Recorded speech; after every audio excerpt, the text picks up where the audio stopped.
দেখো, সমাচার দর্পণ পত্রিকা এটা একটি সাপ্তাহিক পত্রিকা ছিল। এটা বাংলায় প্রথম সাপ্তাহিক পত্রিকা, বাংলা ভাষায় প্রকাশিত প্রথম সাপ্তাহিক পত্রিকা। পরে এটা পাক্ষিকে রূপান্তরিত হয়েছিল কিছুদিন পর, মানে 15 দিন একবার হয়ে গেল, এক সপ্তাহ হইতো না, 15 দিন পর পর। 1818 সালে এটা চালু করেছিল প্রথম। সম্পাদক ছিল জন ক্লার্ক মার্সম্যান, ওই জোসুয়া মার্সম্যানের ছেলে। শ্রীরামপুর বেঙ্গল প্রেসিডেন্সি থেকে এটা প্রকাশিত ছিল। এটা শ্রীরামপুর ব্যাপটিস্ট মিশন থেকে হতো না, শ্রীরামপুর বেঙ্গল প্রেসিডেন্সি থেকে। এর বিষয় ছিল স্থানীয় সংবাদের পাশাপাশি আন্তর্জাতিক সংবাদও প্রকাশ পাইত, মানে বিদেশের খবরও দিত।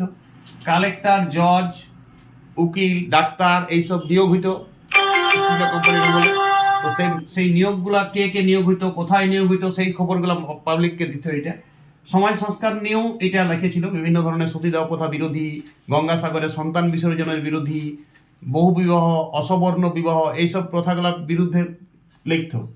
আর ব্যবসা সংক্রান্ত বিভিন্ন তথ্য, ব্যবসা বাণিজ্য সম্বন্ধেও বিভিন্ন তথ্য প্রকাশ পাইত।